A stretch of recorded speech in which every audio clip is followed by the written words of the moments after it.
मासानाम मार्गशीर्षो हम, भगवान कहते हैं कि मार्गशीर्ष महीना मेरा स्वरूप है, लेकिन उस मार्गशीर्ष महीने में भी ठाकुर जी की प्राप्ति इतनी सहज नहीं है जितनी सहज भगवत प्राप्ति कार्तिक मास में। कार्तिक मास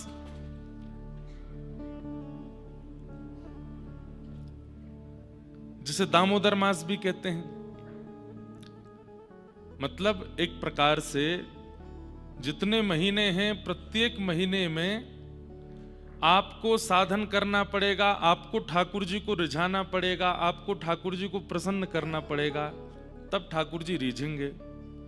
लेकिन कार्तिक मास में तो ठाकुर जी बंधते हैं, प्रेम पाश में बंधते हैं। या ऐसा मैं कह दूं कि साधकों के लिए मार्गशीर्ष मास होगा, याज्ञिकों के लिए मार्गशीर्ष मास होगा, लेकिन प्रेम लक्षणा भक्ति करने वालों के लिए कार्तिक मास है। क्योंकि इसी मास में यशोदा मैया की रस्सी में बंध गए ठाकुर जी, और ठाकुर जी बंध करके संकेत करते हैं कि अगर कोई अपनो प्रेम प्रस्तुत करेगो, अपने अटूट प्रेम से मुंह को चाहवेगो, तो या महीना में मुंह को बांध सके जैसे मैया ने बांध लियो। और तो ठाकुर जी को बांधने की सामर्थ्य ब्रह्मांड में किसी में आई नहीं, लेकिन इस कार्तिक मास की कैसी योग्यता कि विश्व को मुक्त करने वाले परमात्मा भी इस मास में बंध गए। जो परमात्मा किसी के बंधन में नहीं आ सकते वो इस मास में बंधे हैं, इसलिए ये मास सबसे श्रेष्ठ है, कार्तिक मास। शाम को कथा के बाद थोड़ी एक सॉल एक्स्ट्रा पहन लिया कीजिए और फिर गंगा जी जाया कीजिए, और श्री गंगा जी के तट पर बैठ करके दीप जलाया कीजिए। दीप दान तो यहां करेंगे तो दीपक तो पहले ही उल्टा हो जाएगा। यमुना जी की तरह वृंदावन में तो नहीं होगा कि बहने लगे, पर आप घाटों को तो सुंदर सजा ही सकते हैं। दीप दान यहां करो, गंगा जी को केवल दूर से दिखा दो और किनारों पर ही दीपक खूब सुंदर प्रस्तुत करो। हमारे यहां दीपदान क्यों होता है पता है?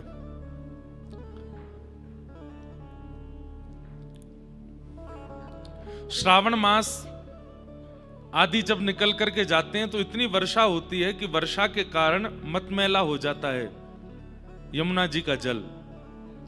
लेकिन कार्तिक मास आते आते शरद ऋतु निकलती है, और जैसे कार्तिक मास आता है तो यमुना जी का जल जो है वो स्वच्छ हो जाता है। तो इस भाव से दीपदान होता है कि ब्रजवासियों के हमारी बहू आई है, हमारी बहू अब ससुराल आई है। यमुना जी हमारी बहू हैं क्योंकि ठाकुर जी की पटरानी है। तो बहू की मुख दिखाई में सब लोग गहने पहनाते हैं, कोई हाथ की आभूषण, कोई गले का आभूषण, कोई चरणों का आभूषण। अब आभूषण तो नहीं पहना सकते, पर आभूषण की तरह चमकने वाले दीपदान करते हैं और श्री यमुना जी का श्रृंगार करते हैं। मुंह दिखाई में ब्रजवासी जन यमुना जी को सजाते हैं, उस भाव से दीपदान होता है। दीपदान के कई शास्त्रीय भाव भी हैं। ऐसे दीपदान हम यमुना जी में तो अभी नहीं कर पा रहे, तो गंगा जी के तट पर हैं। अब मैं अगर कहूं कि मैं जाऊंगा मेरे संग चलो तो भीड़ भाड़ हो जाएगी, कहीं कोई लुढ़क नहीं जाए, और आप कहा लुढ़को, मुझे नहीं लुढ़काए तो इसलिए हम यहीं से कह रहे हैं आप सब अपने अपनी योजनाओं से जाइए।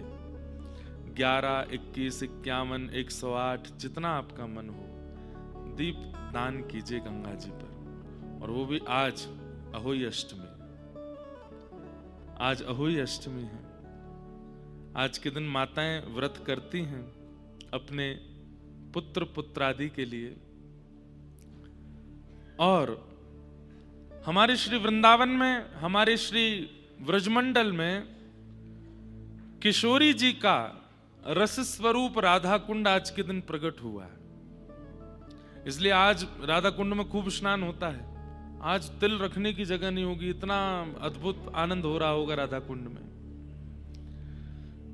चैतन्य महाप्रभु की माने तो महाप्रभु जी कहते हैं कि श्री राधा कुंड जल नहीं है, वो स्वयं श्री किशोरी जी ही हैं। इसलिए कई परंपरा के लोग राधा कुंड जी में स्नान भी नहीं करते। क्यों? बोले किशोरी जी, हम चरण कैसे रखें। पर उस परंपरा के लोगों को ही मानना है। बाकी अन्य परंपरा के लोग तो राधा कुंड में स्नान करते हैं, कंठ भर जल में खड़े होकर के राधा कृपा कटाक्ष का भाव गाते हैं, किशोरी जी को रिझाते हैं, मनाते हैं। राधा कुंड क्या है? किशोरी जी की प्रसन्नता का सजल स्वरूप है श्री राधा कुंड। अगर किसी व्यक्ति से कोई अपराध बन गया हो, अगर किसी व्यक्ति को अपने पूर्व के किए गए अपराधों की आत्मग्लानि होती हो कि मैंने पूर्व में बहुत गलत कार्य किए, अब मुझे, हे किशोरी जी, मुझे सब त्यागना है और त्याग करके आपके अनुकूल बनना है, तो उसे राधा कुंड का दर्शन करके, राधा कुंड की परिक्रमा करके, राधा कुंड की उपासना करनी चाहिए, तब किशोरी जी प्रसन्न होती हैं। वत्सासुर नाम का एक दैत्य आया, जो कि था तो असुर, पर उसने मन में विचार किया कि कन्हैया गौ पालक हैं, गैयाओं से बहुत प्रेम करते हैं, अगर मैं बछिया बछड़ा को रूप धारण करके जाऊंगा तो कन्हैया मुझको अपने पास बुला लेंगे, और जैसे ही अपने पास बुलाएंगे मैं थोड़ी देर इनसे खेलते खेलते फिर राक्षस बन के इनका वध करूं। लेकिन ठाकुर जी सब जानते हैं। जैसे ही वत्सासुर आया, ठाकुर जी थोड़ी देर तो उसके संग खेले, थोड़ी देर में ठाकुर जी को पता चल गया कि ये असुर है, और भगवान ने युद्ध करके उसका वध कर दिया। किशोरी जी को यह बात पता चल गई कि ठाकुर जी ने वत्सासुर का वध किया है। किशोरी जी मान कर गई, और दिना तो मान करती हैं पर रीझ जाती हैं, पर आज तो ऐसा मान कियो कि ठाकुर जी रिझा रहे हैं लेकिन किशोरी जी रीझ नहीं रही है।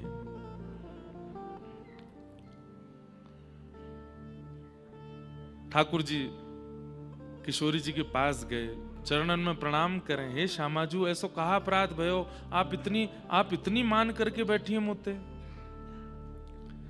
किशोरी जी बोली, आप गौपालक कहलाते हैं, आपको लोग गोपाल कहते हैं, और आप स्वयं ही एक बछड़ा को मार रहे हैं।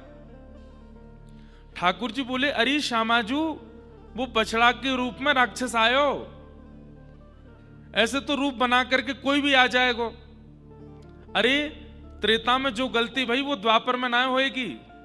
कौन सी गलती? बोले त्रेता में संत को रूप धारण करके रावण आयो, और वाक्य संतत्व को जान करके किशोरी जी ने अपने आप को उसके हवाले कर दिया कि वो संत के रूप में आया है। ये बहलूपिया रूप बना बना करके राक्षस आवे, अब बहुत दिनों तक इनको मान नहीं होएगा। किशोरी जी बोली, तो फिर अपना नाम गोपाल हटा दो, आप गोपाल नहीं।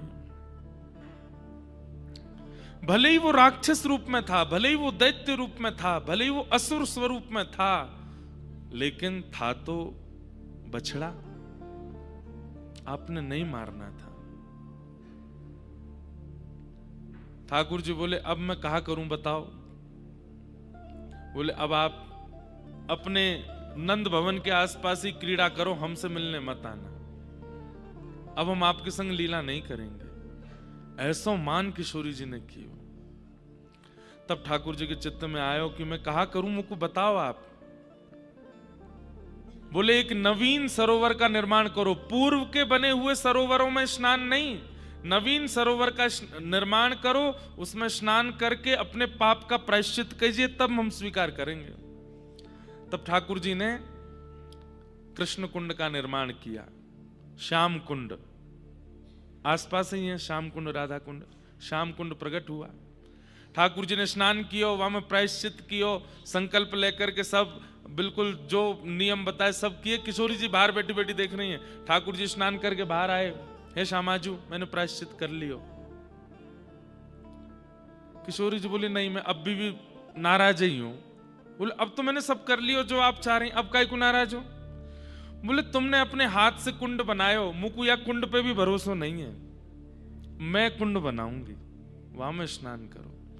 तब किशोरी जी ने अपने हाथ के कंगन से कुंड का निर्माण किया। बोले, अब इसमें स्नान करो, वहां में स्नान कियो, प्रायश्चित कियो, कान पकड़े।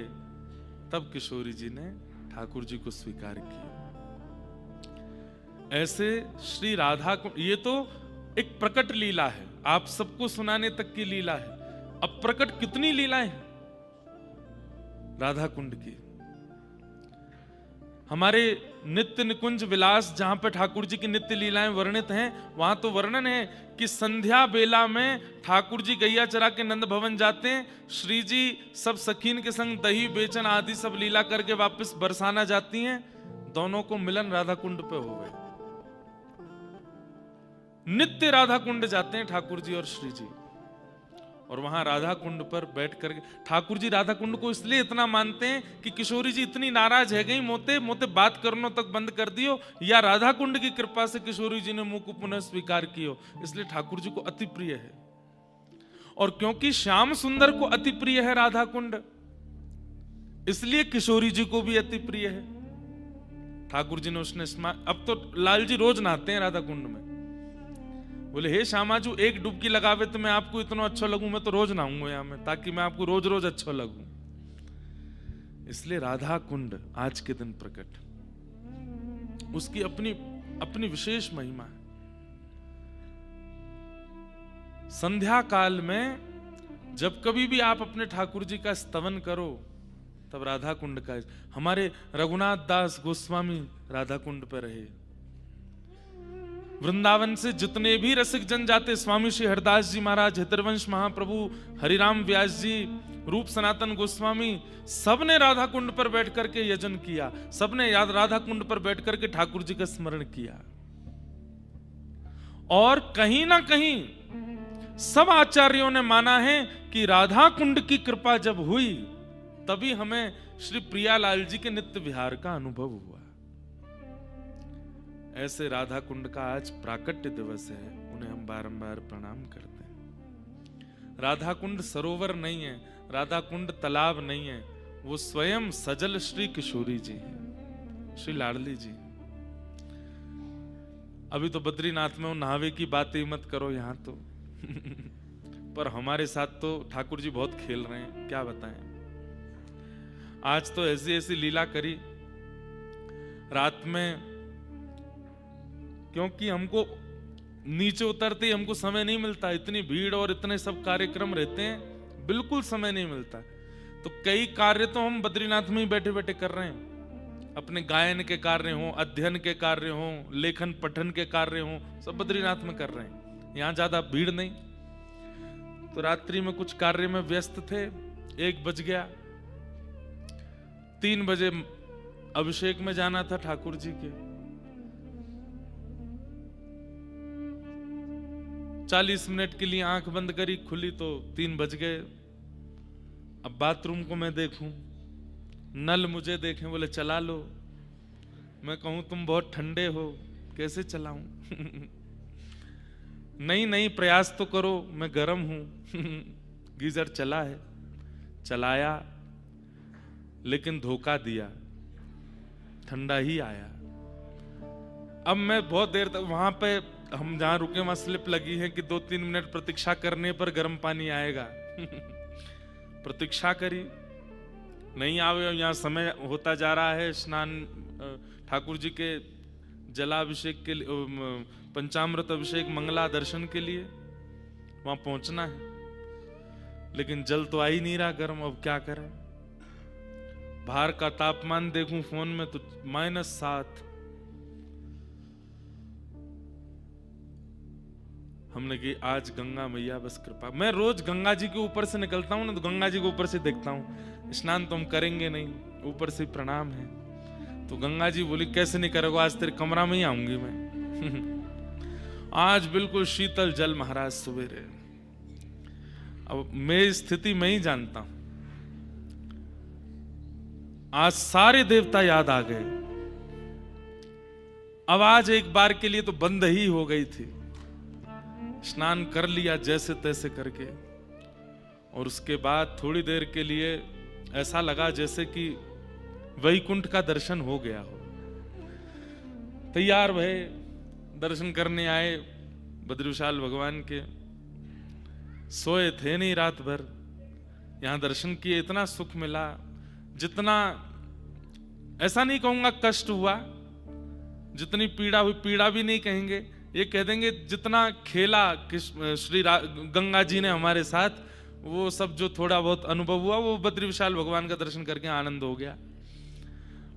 लौट करके गए तो अब ठीक है, विपरीत अवस्था होती है तो शरीर है, कहां कहां दर्द शुरू हो गए, सो नहीं पाए। फिर आज दीक्षा का क्रम था तो दीक्षा देने के लिए उठे, फिर स्नान किया, फिर नल को देखा, अब तो गर्म निकलो, तो गर्म ही आए, फिर स्नान किए, फिर सबको दीक्षा आदि की।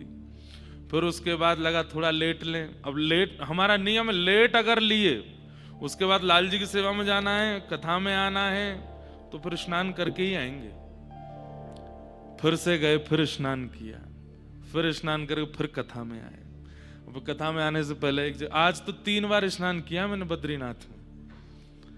आज हमारे इस जन्म का तपस्या तो आज पूरी हो गई हमारी जितनी होनी चाहिए इतनी कर ली भैया, इससे ज्यादा हमारी बस की नहीं। छोटे लाला हैं, ब्रज के हैं, हम पे इतने नियम साधन होते नहीं हैं। तो आज तो खूब सुख मिला। तो स्नान की तो अहोई अष्टमी है ना, तो पहला स्नान तो गंगा जी के भाव से हो गया था मंगला में। दूसरा स्नान कार्तिक मास चल रहा है तो यमुना जी का स्नान हो गया कथा में आने से पहले। तीसरा स्नान श्री राधा कुंड जी का हो गया। तीनों स्नान करके हम कथा में पधारे। तो हमारे तो तीनों स्नान हो गए, अब आपकी बारी है, करो जाओ। तो आज राधा कुंड का प्राकट्य दिवस है। लौट करके जब भी व्रज जावें, हमारे कहे से एक बार श्री राधा कुंड की परिक्रमा कीजिएगा। परिक्रमा करने के बाद दंडवत प्रणाम कीजिएगा एकांत। और राधा कुंड जाने का समय बताएं, रात्रि 2 बजे से लेकर सुबह 5 बजे तक, ब्रह्म बेला में, उस काल में जाइए। कोई नहीं होता वहां, होते हैं साधक लोग होते हैं, और वहां बैठ करके किशोरी जी को पुकारिएगा। अपने पूर्व के किए गए समस्त पापों का प्रायश्चित कर लीजिएगा। हे श्यामाजू, ये तो वो सरोवर है जिसमें साक्षात श्री कृष्ण स्नान करके अपने प्रायश्चित करते हैं। हमसे भी जो अपराध हुए, हे किशोरी जी, सब क्षमा कर देना, हमें स्वीकार कर लेना। राधा कृपा कटाक्ष कौन गाता है पता है?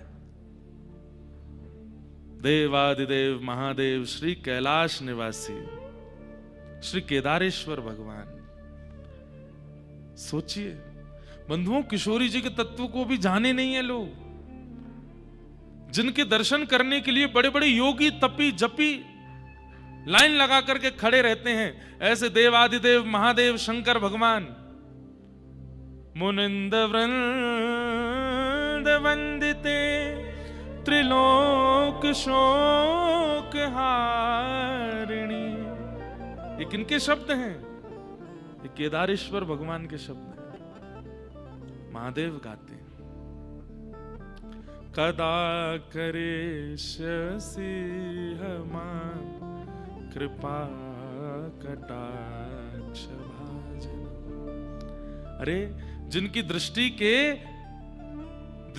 के एक कोण में आने के लिए पूरा ब्रह्मांड तरसता है, वो महादेव किशोरी जी से कह रहे हैं कि हे श्यामाजू, एक बार मेरी ओर जरा नेत्र घुमा करके जरा अपनी कृपा की कोर मेरे ऊपर डाल दीजिए। वो महादेव कह रहे हैं, वो किशोरी जी, वो श्री राधा रानी है।